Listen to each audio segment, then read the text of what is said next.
kyekiri kyegamba nti ne meaning ya prison nze njiwakanya oba definition ya prison mu Uganda nga bwe defining a prison, because prison is P is professional, for professionalism, R is for rehabilitation, I is for integrity, C is for sanity, O is for oneness, and N is for nationalist. Wabikwatire ebyo agenda okimanyi ebyo byonna nayibiyiga nali ndina okubiyiga eri bagiyita University of Understanding lwakuba nze na graduating mu university eyo nga University of Overstanding. Kubanga ekigambo kiri ku certificate ey'essomero nti militate. Bw'oba tokyetegereza gojja kuloza it's military.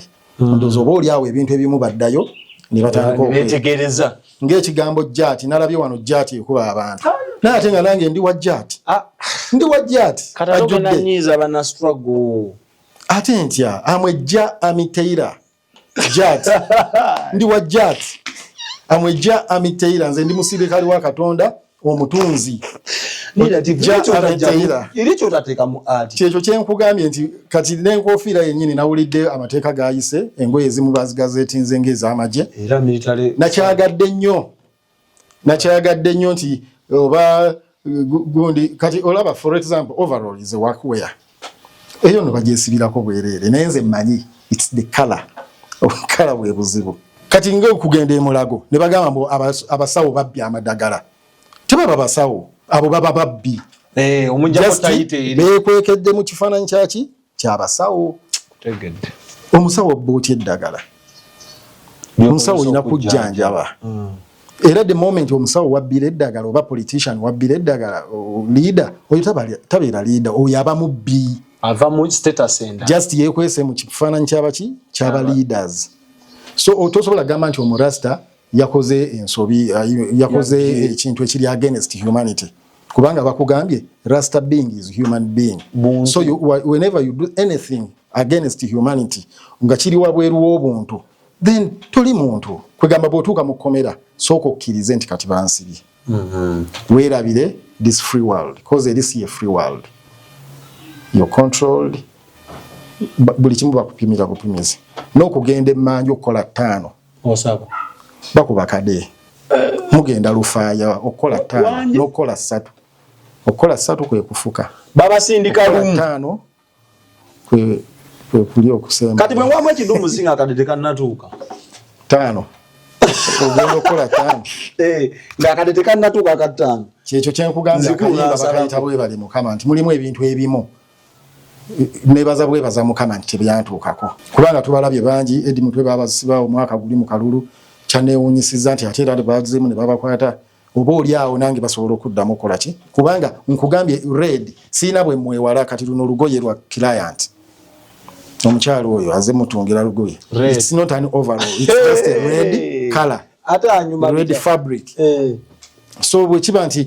red akukwatisa olwokubanga batunze red then bakyatusiba naate jjukira nti red nagambye it's among the national colors brotherhood abo kiwulira ekireza omuzadde aba ati agamba nange nyinza otwala omwana wange exactly ebyuma by'essomero ebya practicals byalaani kugeza ekyuma ekikuba amapeesa kubanga bali batukwata definitely engeri gye tubadde tukolaganamu at business oba at industry ne Bobi Wine yakola video ey'amazima mawanvu bw'otunuulira video eyo mwalimu okubanga bakola ki basaasanya naye obusente obwo bali bakoze bukozi nga props bwezibeera so nange nali nakaagala neŋŋamba kantirika akasente kano kandabikira bulungi it's a 1 billion note which was just printed on a normal paper naye abasajja bwe bajja balemererwa okuki-interpretinga nti this is art bo ne bakifuula military oba okitegeera kati ne batusiiga ekifaananyi nti batukwata n'akawumbi k'essente ku ssomero bwe bakwata ekyuma ekikuba amapeesa ekifo kyokugamba nti press button machine bo bagineminga ku list wali ey'ebintu the items that were seized bo bagilistinganga siiro nti tukuba ssente simanyi oba kiri intentional oba babulwamu okukola ki professionalism ne mu ghetto definitely era ngenda kuyambako government nzimba amakomera prisons mu ghettos ezenjawulo ezetolodde buli awali abarasta baleme kubakwatira yeyo babatwale mu gali amakomera agamalako abantu ki ekitiibwa. Export TV to the world.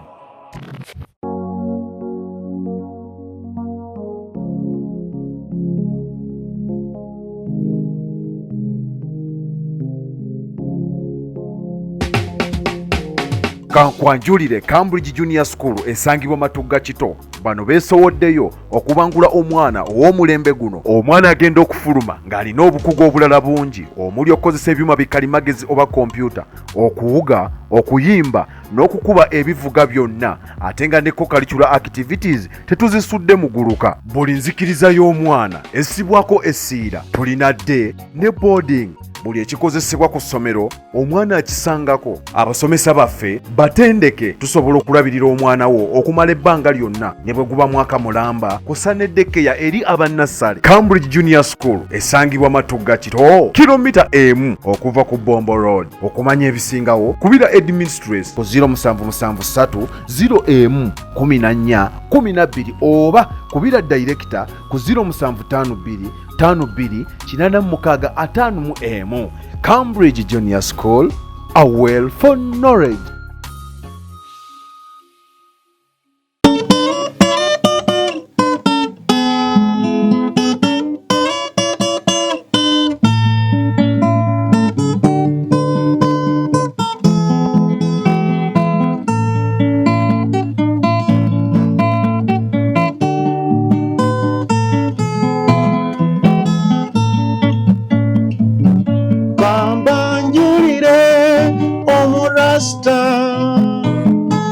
Designer Latifu eyakuguka mukutunga you know I know.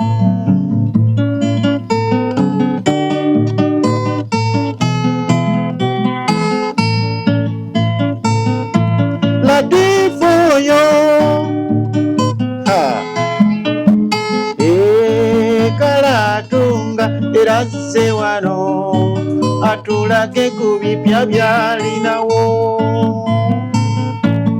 Mujjukire mu mwaka 2023 Lucky Dube bwe yajja wano. Latifu yo ye yatunga ekyambalo ekirungi Lucky Dube omugenzi eyayimbira. Bwe yaveeyo yagenda mu ggwanga ery'e Niger gye yawangula awaadi mu kutunga. Bwe yakomawo yafuna sikaala nagenda e Bufalansa gye yakugukira mu fashoni ne dizayini. Bwe yakomawo yatandika Latifu Academy ng'esomesa fashoni ne dizayini.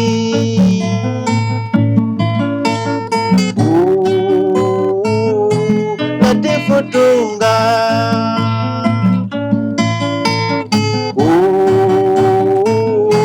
Latifu tunga.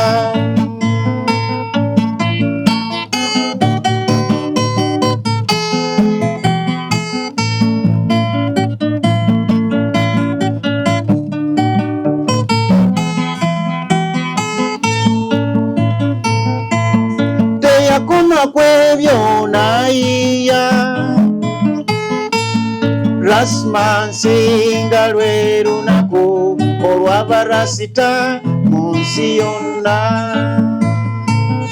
Twali tuli awo bwe yagenda eyo mu Amerika gye yatungira mu bbanga ngali mu nnyonyi.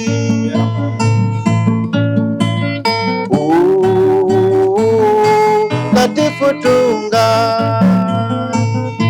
kati azze wano atulage ku bipya byalinawo. Latifu ono ekitone kyakutunga kye kyamufuula ow'enjawulo mu nsi yonna.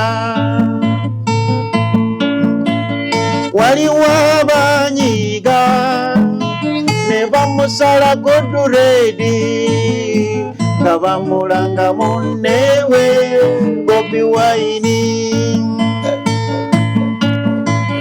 Ngambye waliwo abanyiiga ne bamusalako dreedi nga bamulanga munneewe Bobi Wine. Olw'okuba yatunga freedom fighter, super striking, red missile overall. Olw'okuba yatunga freedom fighter, super striking, red missile overall. Olw'okuba yatunga freedom fighter, super striking, red missile overall. Olw'okuba yatunga freedom fighter, super striking, red missile overall. Kati azze wano atulage ku bipya byalinawo.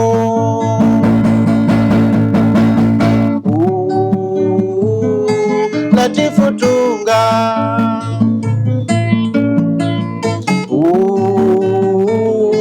Latifu tunga. Kale mikwano gyaffe mwenna abagobera Expo TV n'olunaku olwaleero tukomyewo ku Reggae Embassy esangibwa Kawanda gyekolera. Omusibe nzaamulina simanyi oba kikola sense bwe ngamba omusibe. Kituufu nnyo because yenze revolutionary designer fashion criminal gwe mulinawo.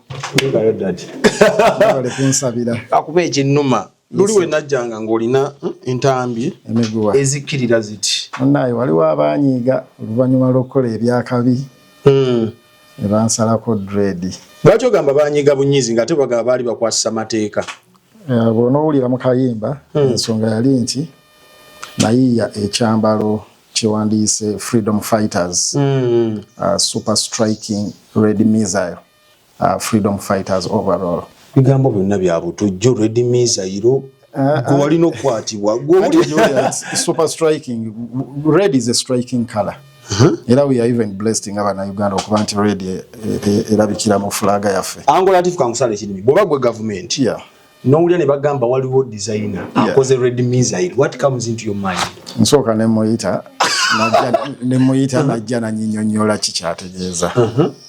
Yeah, si kirungi just to depend on assumptions nga bw'olowooza kubanga ekijiiko wadde kifaanana ekitiiyo ate tosobola liisa kitiiyo olwokubanga ejiiko teriiwo ojja kuliisa kitiiyo tosobola okitegedde. So the super striking red missile freedom fighters overall yeviirako embebewezi. Tugenda tukawo mukwano gwange bwete butandise olunaku olwaleero ngenda kusaba subscribing atannaba gwe ng'obadde olina endwadde zibadde zikusibyeko akanyaaga ng'ogezesaako miza eddagala bakubye empiso miza amakerenda naye nga byonna bikyagaanye. Ngenda kukwasa banno aba God Heals Herbal Medicine balina office mu kibuga Kampala wakati kosa n'emambuka g'eggwanga lyattu Uganda. Naye ng'essanyu lye nsobola okutegeeza nti eddagala lyabwe lisobola okutuuka ku mulyango awo wennyini w'oli ku nkola ya delivery. Ogenda bafuna ku namba y'essimu 0706 tekawo 0649 endwadde nga prostate enlargement, olina ania, asthma, ulcer, sinuses, back and joint pain, olina kye tuyita low sperm count, brain tumor, diabetes, fibroids, allergies, syphilis, PID n'endwadde endala nnyingi bakubireko kati osobola okubanga owona. Ndi ku Embassy wennyini ne bw'ogenda ku Google n'oteekako Reggae Embassy oba otegedde location wendi kati. Salatif badde nakusaba ombuulize ku bakulu abakwegesa ebirozo ku channel. Bannaaye kansooke mbatolere ekiramuso ekyemirembe nti assalamu alaikum warahmatullahi wabarakatuh. Wa alaikum salaam wa rahmatullahi wa barakatuh. Ekiramuso ekyemirembe oba omuntu omwagaliza mirembe basically. Osobola n'okigamba atali wanzikirizeeyo. Kiri just lulimi kiri mu Luwarabu naye era osobola n'okifuula nga bw'owulira abagisu bo bagamba mulembe Mahuwa. oba mu Luganda mirembe. So ekiramuso kya mirembe tekiri konsalo nti eddiini. Awo nyini nga bwe tutandika obutandisi program nga sinaba kweyanjula katusookewo ne surat al-Fatiha. Eno yeddua kigula luji. Kigula luji yeggulawo. Era ne Quran yesula esooka. Yakwebaza bwebaza. Kubanga nze nebaza bwebaza. Basically for life. Katonda bw'aba akuwadde obulamu ebisigadde olina byekolera ku bisoboka in other words. So mu nsonga eyo twegatire wamu tusome surat al-Fatiha. A'udhu billahi minash shaitani rajim. Bismillahir rahmanir rahim. Alhamdulillahi rabbil alamin arrahmanir rahim maliki yawmiddin iyyaka na'budu wa iyyaka nasta'in ihdinas siratal mustaqim as-siratal ladzina an'amta 'alayhim ghayril maghdubi 'alayhim waladdallin. Amin. Amina. Waliwo nagisoma omukulu mu audience naddamu mbu amina. Simanyi oba yali alowooza ku mukyala we Amina naye ng'ekigambo kiri amin.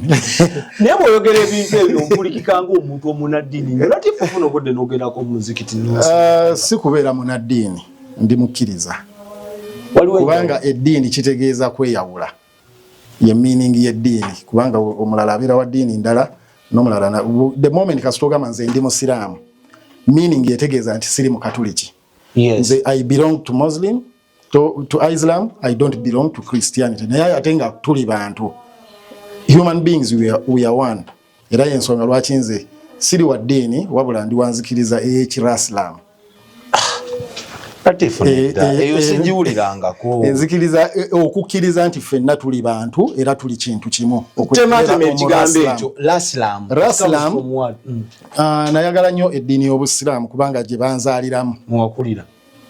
Sinti bwe nali nzaalibwa nali musiraamu wabula gye nakuliramu bantuuma erinnya ery'ekisiraamu. Naye bwe nsoma eddiini y'Obusiraamu ne njagala ebiyigirizibwa mu ddiini ey'ekisiraamu. Obuyonjo, okubeera awamu, okwegatta, ebintu bingi nnyo. Abantu abakafiiri. Kati anti nkugambye ebintu bingi bye nayagala. Kitegeeza mulimu bye saayagala.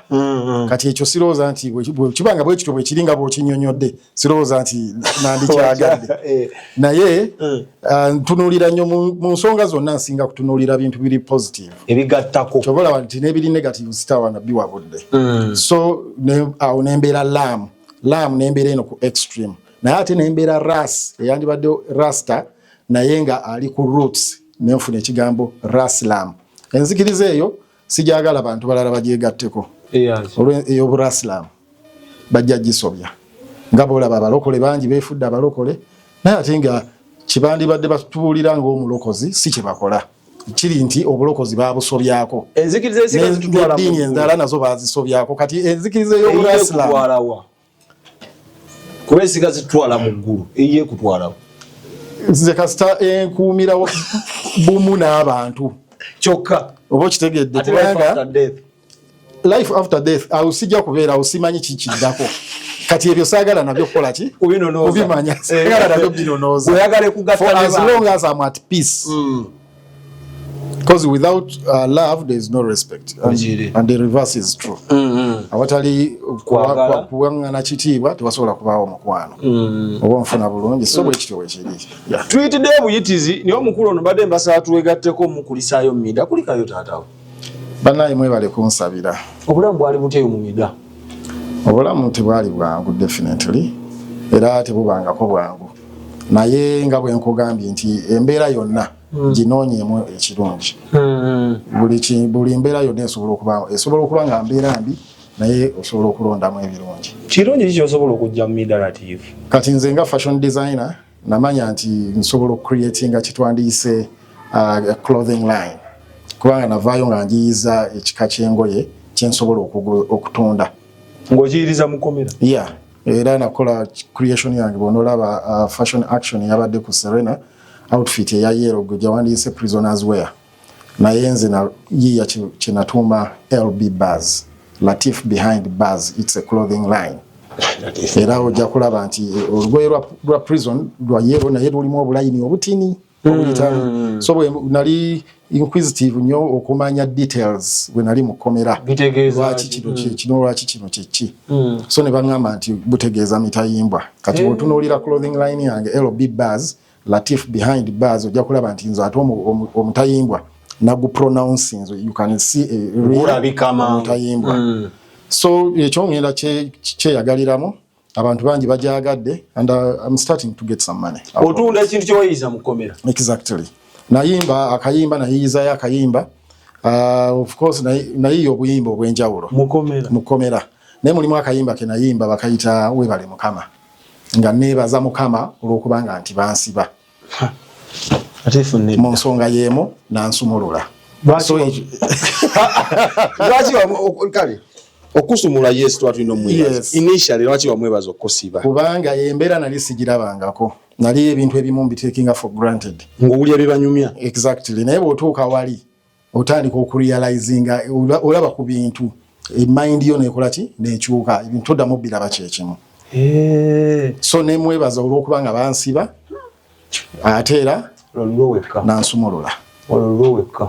Okitegera muganda wange. So ne ngiyizayo movie olw'ennaku ze bansiba 43 days in prison, 1,000 hours in detention. It's a fashion movie. It's a movie basically y'obulamu bwange mu kkomera. Gaji wandirabye prison break muje mulaba. Ego tewamenya. Nze sambe nkubulira ku film ebikwata ku prison. So nenjiya 43 days in prison, 1,000 hours in detention. Kubanga bansibe ennaku 243 omugatte over 1,000 essaawa ezisukka mu 1,000 ze bansiba. Simanyi oba bali nsasula essaawa ezo zonna ze nafiirwa olw'ensonga nti omusango bagugoba nga tegulina substance teguliko bujulizi. Obujulizi nze nali omujulizi kubanga ekyansibisa kutunga era saakyegaana. Kati nze nali simanyi oba obujulizi baali kubanga baatwala ebyalaani simanyi oba baali bagala bifuuke emmundu obujulizi bunnume oba makansi kifuuke kyakulwanyisa nti kale nga bwetemula bwetema engoye kwe kutemula nga bwetema material bw'okwita kutemula era bwe butujju kubanga okozesa byakabi bikolera obuzibu Latifu. Oyina biyiga weewuliriza ng'okyogera oyina biyiga buyizi. This is military academia. N'oyimira amaso era ekigambo military ekyo kyaleeta obuzibu bungi nnyo kyekimu ku ebyo ebyantwaza ekigambo military naye nga si kigambo kya lusirikale. The word is military. So obuzibu bwali bwa art ye yansibisa baalemererwa kyekiri kyegambye nti bw'oba totegedde kintu buuza lwaki ontwala olw'okubanga nkugambye nti nze ndi wa military oba bakuyita wennyonnyole gwe nolowooza nti nze ndi wa military. Ekyo ekigambo si kya lusirikale. Military is militant art. We are very aggressive era olaba n'amateeka ge tukozesa wano you make an order okukolera olugoye nga bwe kiri eringi omusirikale yenna aweebwa order okubaako nekyakola. Nga tebannakunona bakuwa ku chance ogenda onnyonnyole n'ogaana bugaana. Tebampa chance eyo teyaliiwo. Naye oluvannyuma njagala okwebaza abantu bonna abanwanirira bonna all around nti bagezaako okunnyonnyola ensonga eyo nti omuntu ono talina buzibu. N'enduulu ze neekubira nga interview ze wankolako ndowooza oba oli awo baddayo ne beetegereza kubanga ekigambo kiri ku certificate ey'essomero nti military. Bw'oba tokyetegereza gojja kulowooza it's military. Ndowooza oba oli awo ebintu ebimu baddayo ne batandika okwetegereza ng'ekigambo jati nalabye wano jati ekuba abantu naye ate nga nange ndi wa jati ndi wa jati katalonyiza bana struggle ate ntya amwejja amiteira jati ndi wa jati amwejja amiteira nze ndi musirikali wa Katonda omutunzi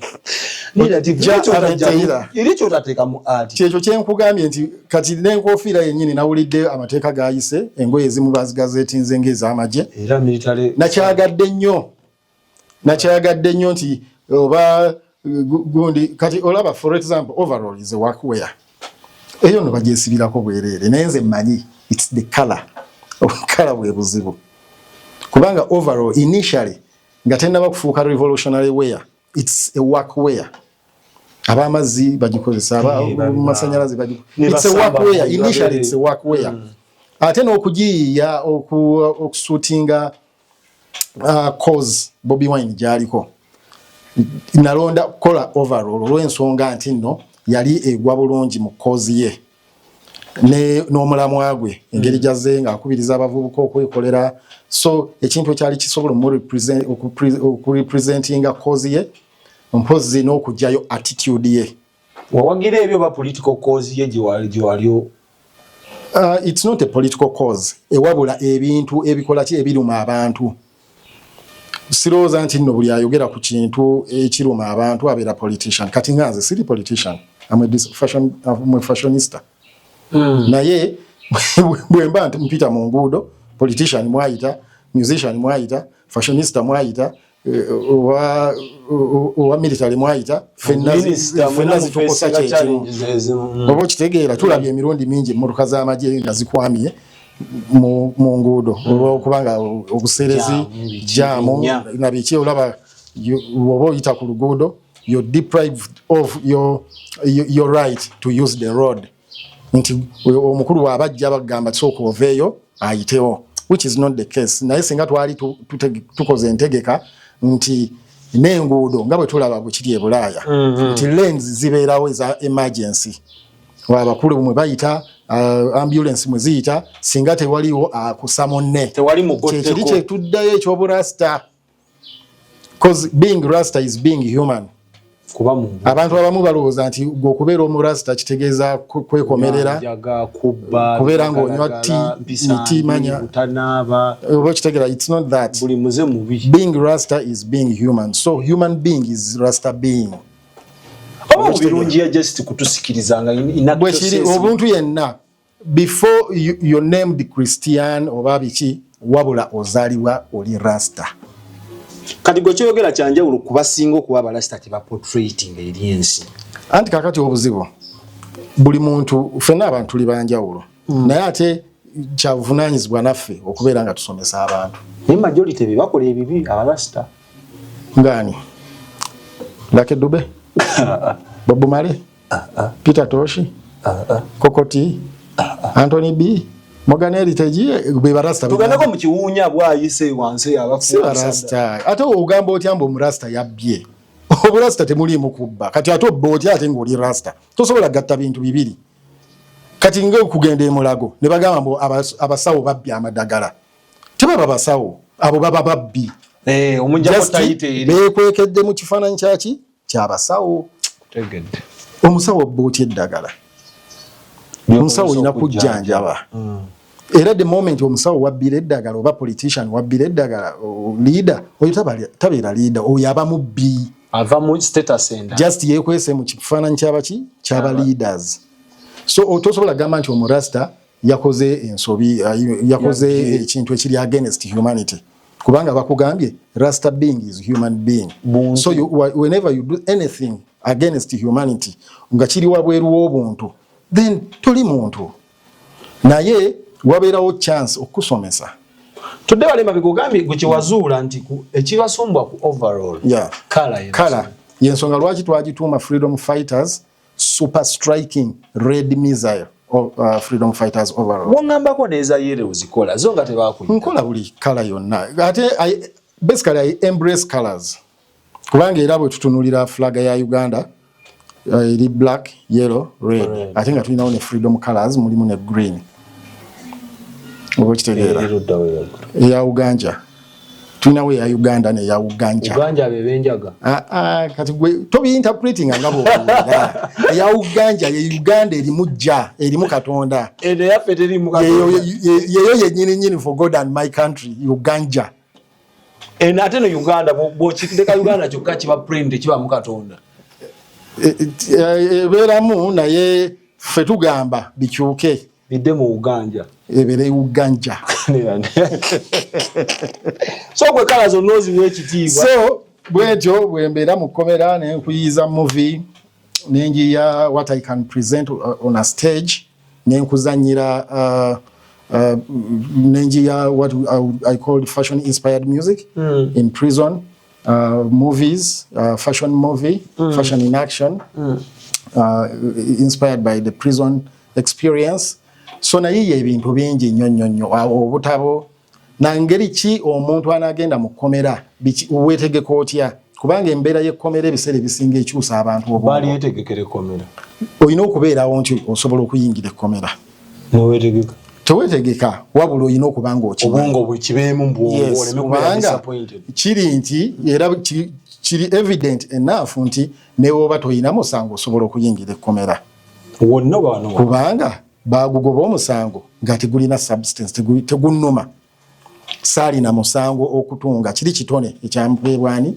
jja byatambula bitya mu kooti koza abamu tetwaliyo so kati akataba ako kajja kubanga kakutegeka nti embeera eri gyosanga mu kkomera si eya bulijjo eno gyosanga eno iralamu wabula olina okumanya nti embeera si nnungi osobola olina ogyenganga otya how do you handle the challenge oba okitegeera obutakunyiga kozi nalaba abantu bangi nnyo abaluddeyo nga n'okuvaako baavaako bagatta nga bakugamba oyo yajja wano nga musajja ayogera bulungi naye kati ali eyo yeeyogeza yeeraguza oba nfuna bulungi alaba bimutalaba oba okitegeera essuubi abantu baggwamu essuubi kyengezaako okugamba nti bwogenda mu kkomera ate toggwamu ssuubi kubanga waliyo buli kika kya toca ojja kulumwa ku nkukunyi ojja kulumwa ku nsekere ojja kulumwa ku biku ojja kulumwa ku nsolosozi ensiri ate bisiyaga eyo yokka toca ekumala bumazi ne batakwongerako naye kati jjukira waliyo ebisiyaga waliyo okusuula obubi waliyo okwira ebintu bingi nnyo there's so much ebisobola okuleetera embeera ey'okukyuka mu bwongo kyebandigambye okuvaako nobeera tortured emotionally physically mu mbeera ez'enjawulo so embeera eyo yonna kwegamba bw'otuuka mu kkomera sooka okkirize nti kati bansibye weerabire this free world because eri si ye free world you're controlled buli kimu bakupimira bupimizi n'okugenda emmanja okukola 5 osaba bakuba kade mugenda lufaaya okukola 5 n'okukola 3 okukola 3 kwe kufuka babasindika lumu 5 kwe kuli okusemba kati bwe mwamu ekidumu zinga akadede kannatuuka 5 ogenda okukola 5 ng'akadede kannatuuka aka 5 kyekyo kyenkugambye akayimba bakayita bwebali mukama nti mulimu ebintu ebimu nebaza bwebaza mukama nti tebyantuukako so bingi nnyo nnyo ate yeeyinzikulu mu ngeri zonna alina okusalako kubanga olumu ojja kumeketa ekijanjaalo nga tekyayidde obadde ovudde eno olubuto okutandika okweseetinga okumanyire oli ekiwunga nakyo nga kiri byakyo kwegamba awo mu kushifutinga okuva mu nnomo okugenda mu supanomo lwaki okayise supanomo anti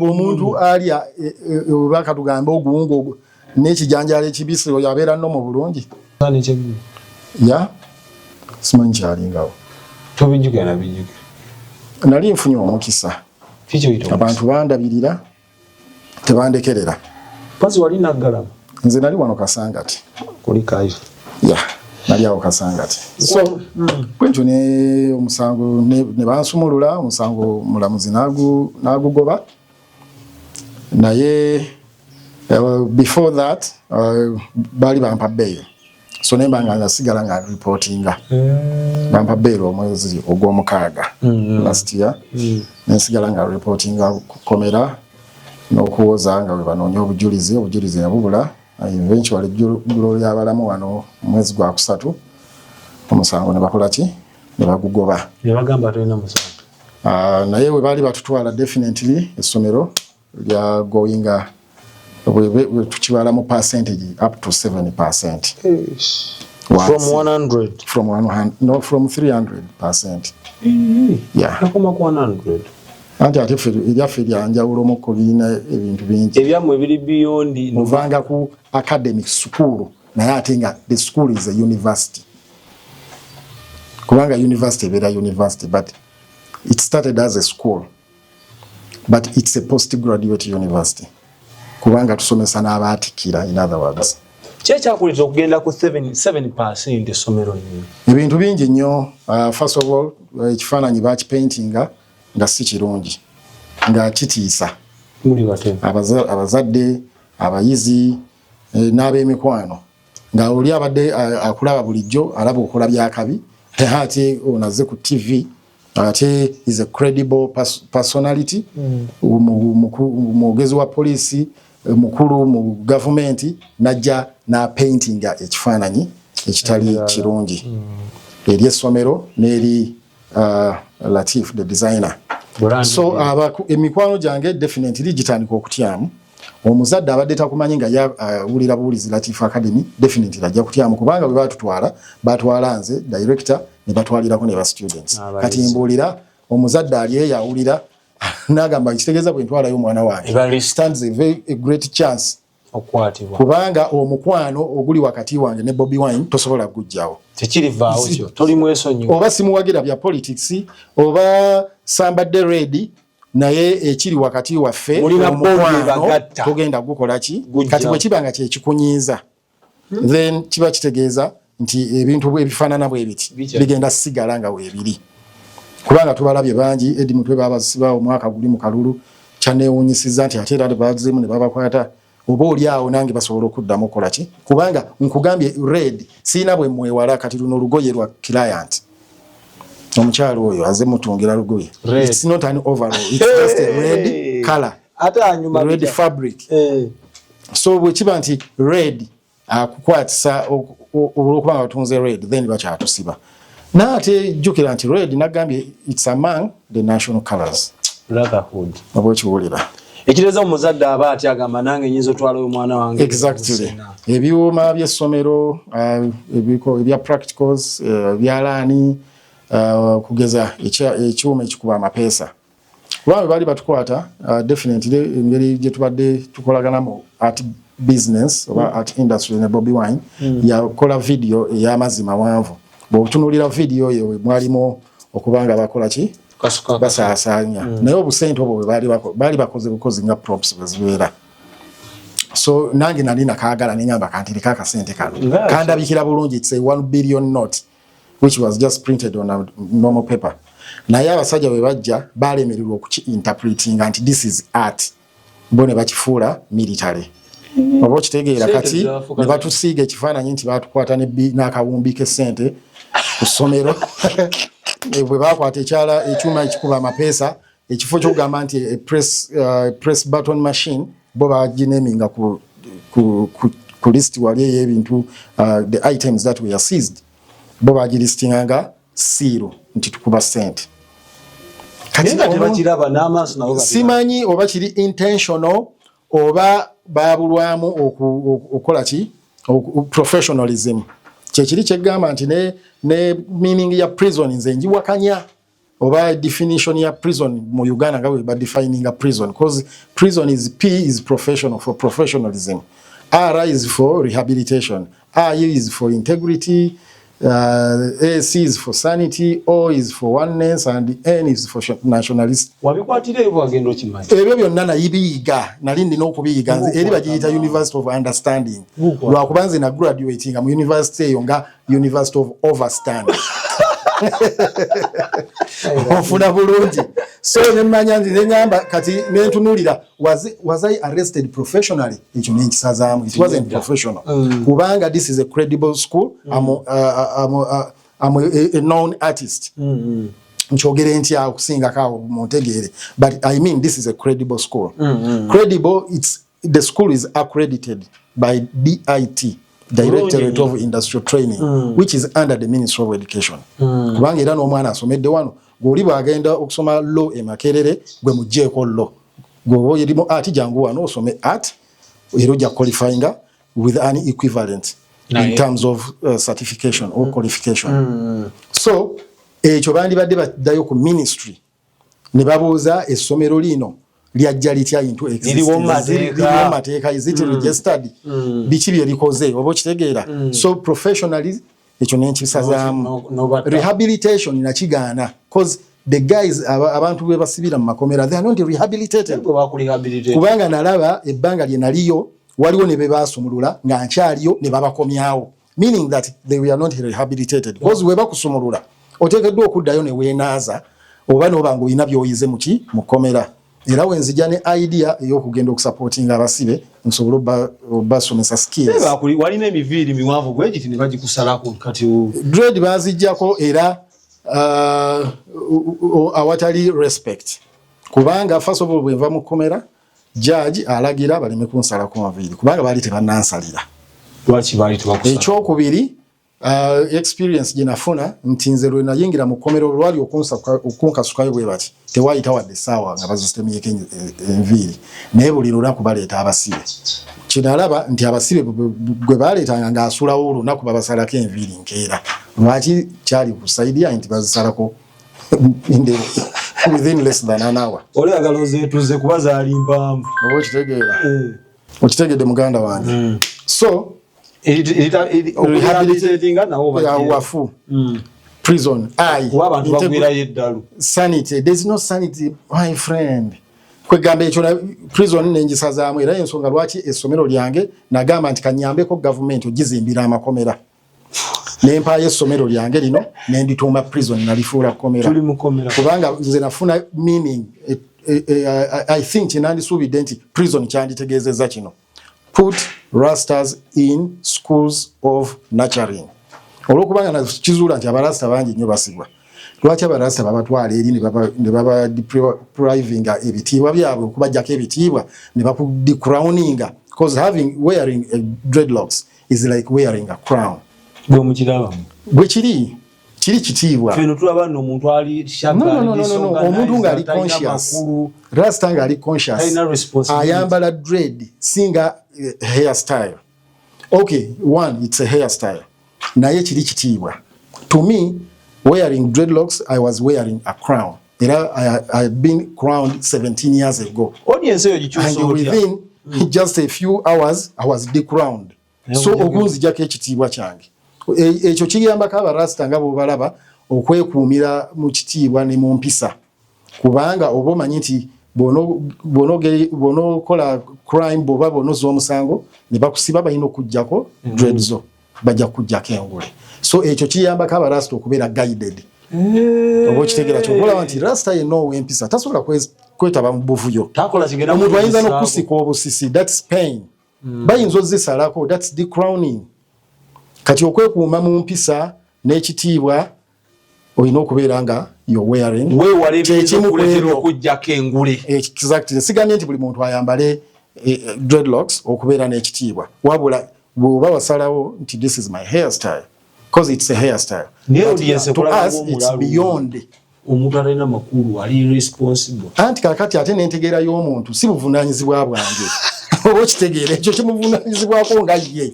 Bwabanga alabye ekitiyo nga kifaanana ng'ejjiya yakwata ekitiyo aliise togenda fana ye sigenda fana ye kubanga nina ab'okusomesa n'ebyokusomesa nina bingi oba okitegeera. So munnaye you put rastas in schools of nurturing. Kati abarasta ffenna twekuumire mu masomero, in other words mu prison. Twekuumire mu prison. This is a military prison. Abarasta twekuumire mu makomera. Kiri nti mu ghetto yonna gy'oli beera nga ali mu kkomera obeere ng'okola nurturing, yo nurturing art ng'okuza ekitone. Oba ofula that is kyenkugambye in schools of nurturing. Naye nga mukuza biki bitone byammwe. Ebitone tebikoma ku art even just speaking okwogera nakyo kitone. Yes. Okugusa ebintu bingi nnyo obujjanjabi ekyo nakyo kitone ne mu ghetto definitely obujjanjabi bwaki. Era ngenda kuyambako government nzimba amakomera prisons mu ghettos ez'enjawulo ezeetoolodde buli awali abarasta baleme kubakwatirayo eyo babatwale mu gali amakomera agamalako abantu ekitiibwa. Do you believe What? that it's possible to cure from diseases like fibroids, hernia, prostate enlargement without surgeries? Yes, it's only possible with God Heals Herbal Medicine. We also have medications against ulcers, prolonged constipation, hemorrhoids, syphilis, gonorrhea, back and joint pain, low sperm count, high blood pressure, sinuses, UTI, asthma, allergies, sickle cells, low immunity, liver infection, kidney infections, etc. We are located at the entrance of New Tax Park, Hijab City Arcade, shop number GF34. We also offer banking agent services. For more information, call +256 70 60 64 923. God Heals Herbal Medicine. Tebalina bigambo byabagamba lekera nga bakuta kuba ebigambo byonna ndabo kyabikozesa. Anti kakati ebigambo ate tolina bobingana because that is creativity. Kwa mwaka fa. Ate teriyo kigambo kyenjogera nga kirumya kubanga obulasta buli against okulumya. Tolina kulumya, olina okubanga oli role model, olina okubanga olinga endabirwamu ng'omuntu bw'akulaba kyekikulumiza mu ebyo. Militate. Militanti anaja kwa mwaka faananyi ng'oli mu maaso g'omulamuzi akubuuza gwandi ndi mutemu. Ndowooza baawulira baawulira nali nkola akalango ne ŋŋamba pozi ngenda kubeera n'obutujju ku show emu. Kati obutujju obwo nali ntegeeza terrorism of the highest organized order against fabrics. Obutujju obw'ekika ekyawaggulu bwentuusa ku ki ku ngoye. Terrorism naye not terrorism. Ebigambo bikyuka, it's terrorism not terrorism. Ogenda ko oneno omulimu gw'okubanyonnyola kubanga awo ebigambo byonna wabiwambe. No, ekyo netuuma dasa senior intelligent rasta senior intelligent rasta ng'omusomesa ategeerera waggulu ow'ekika ekyawaggulu. Ekitiibwa ekyo nzize nkituuma abantu ab'enjawulo. Sir Lucky Dube akimuwa bagamba nti senior intelligent rasta Sir Lucky Dube, senior intelligent rasta Sir Bobby Wise. Bobby Wise ya mwe gwe mumanyi nga Bobby Wine naye twagala dikyusa erinnya eryo libeere Bobby Wine kubanga kati ne Wise ogenda ali mujjako. Wise lijja sigalawo naye erya Wine ligenda sigala. Wise litegeeza ki? He's a wise man. Ekitiibwa ekyo nakimuwa kubanga I find him as a wise man. Sir Bobby Wise. Kati Bobby Wine yoza. Yeah, he's supposed to be called Bobby Wine. Aza wangula ebbanga lyonna awiininze mu bintu bingi nnyo. Era nabyo mbyogere. Anti muomu mwatugamba omusajja nga ebimu ne mubimujja nako. Nenneeka wewe twabasisemezza. Okitegeera yakola n'akambalu kaali nalukola ne bbuyi ennyuma. Okitegeedde ekyo. Nakizula kye kiri kye mbadde egamba nti nze nayagadde nnyo etteeka eryo okujja bagambe nti bere bazijjeeko nga boolaba nayiyizaayo kano. Eno yo gyeri it's a Garrison hat. Nebbere nayo gyeri ng'enkofiira naye I mean etteeka baalitaddewo mu ngeri yakunyigiriza.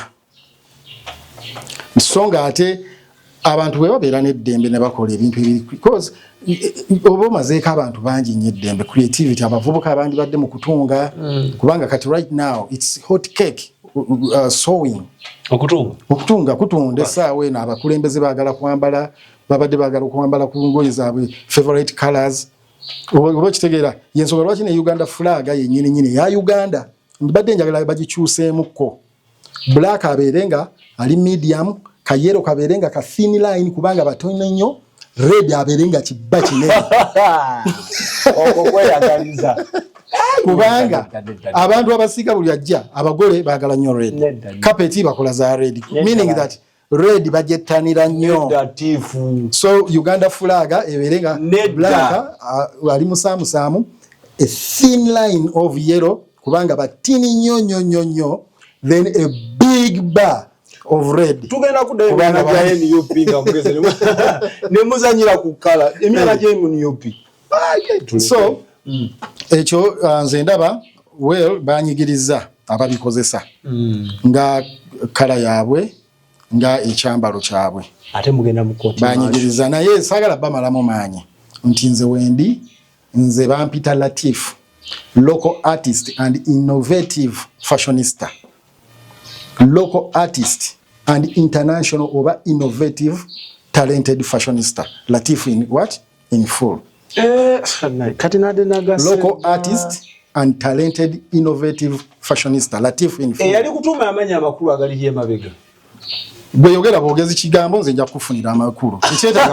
Seetaaga kutakula nnyo kubanga nze nina concept yange baji nkozesa concept gye bayita simplicity, easily, quickly, cheaply. Eyo awo entambulira. If anything is expensive, it's not mine.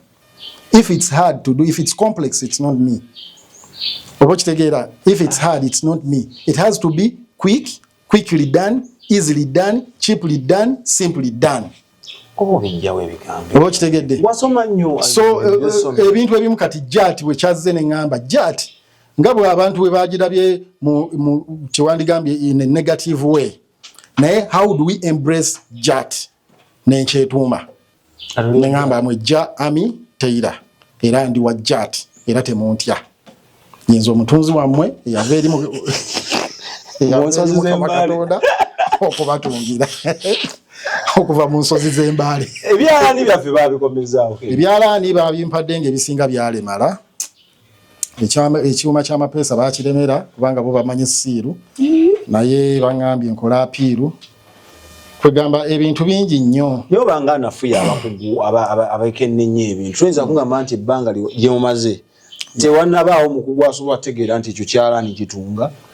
Ekyo nange naye Uganda yo bwetyo. Kaakati awo we mbasabira tukole ekisoboka ebintu bino bikyuke era abantu mmwe mwino bikyusa musaleewo busazi ebintu bikyuke. Agakuba kalu. No. I'm just creating awareness. I'm not inciting. Awareness nge favoring ani juluko. Nge favoring fenna n'abakola ebikyamu nabyo kiba favoring. Kubanga etteeka eryo libakoze waliwo omukulembeze omu yali mu government ya Amini. Oba yali minister. Y'omu ku baleeta etteeka nti bajjewo emifaliso mu makomera. Naye gavumenti bwe yavaako baamutwala okumusiba. Yakuba enduulu nga tasobola kusuula ka sementi kali wansi. N'alaaja na bamuleetera omufaliso. Nti osobola okukola ekintu ng'olowooza nti ogenda kunyigiriza omuntu omulala. At the end of the day ne kikubaka. Nazikuumi. Oba nfuna bulungi. So kinsoboka okubeera nti osobola okusalawo okukola ekintu, osobola okumma omuntu ekintu n'olowooza nti ogenda mulumya. Naye ate oyinza okumma omukozi emmere. Naye enjala bw'eneemuluma, he will turn against you and eat you instead. Yes. Era bw'otobeerewo agamajigo g'oteeka mu gundi ajja gali akugamba oba gayatisewo anything. I mean, nkugerezaako kugira example eri simple. Olabe nti nno naawe osobola okuteekawo tayiga gy'olunda kati. Exactly. Naawe osobola okukulya singa eneebulwa kyerya. So amateeka galeme kubeera nga ganyigiriza abantu. Mpozi tubeere bantu bawamu. Imagine singa kino kankyogere bwogezi nti if they had created a nice environment nga Bobi Wine mukwano gwa Muhoozi singa bwe kitu bwe kyatandika nga twaliwo that kind of beef.